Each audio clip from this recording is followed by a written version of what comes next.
Iran যুদ্ধের জেরে কি তবে ফাটল ধরছে যুক্তরাষ্ট্র আর ইউরোপের দীর্ঘদিনের বন্ধুত্বে?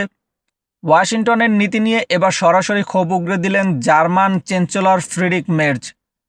ইরান ইস্যুতে মার্কিন কৌশলের তীব্র সমালোচনা করে মের্জ বলেন, ইরান আসলে আলোচনার নামে সময় ক্ষেপণ করছে এবং তারা যুক্তরাষ্ট্রকে রীতিমতো অপমান করেছে।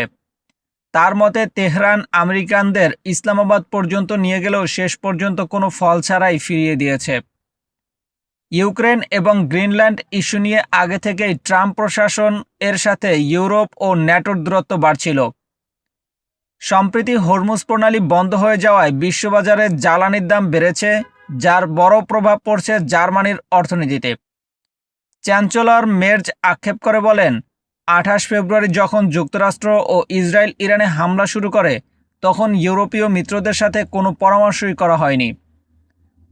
মার্কিন যুদ্ধের ইতিহাস টেনে তিনি আরও বলেন, আফগানিস্তান বা ইরাকের মতো যুদ্ধে জড়ানো সহজ হলেও সেখান থেকে বেরিয়ে আসাটা অত্যন্ত বেদনাদায়ক। মের্জের আশঙ্কা, এই সংঘাত জার্মানির অর্থনৈতিক শক্তিকে আরও দুর্বল করে দিচ্ছে। বর্তমানে শান্তি আলোচনা থমকে থাকলেও সংকট নিরসনে একটি প্রস্তাব দিয়েছে জার্মানি। যুদ্ধ বন্ধ হলে হরমুজ প্রণালীর মাইন অপসারণে নিজেদের জাহাজ পাঠানোর আগ্রহ প্রকাশ করেছে চ্যান্সেলর। এখন দেখার বিষয়, ইউরোপের এই আপত্তির মুখে ওয়াশিংটন তাদের পরবর্তী পদক্ষেপ কী নেয়। আন্তর্জাতিক ডেস্ক, মাহাদি হাসান।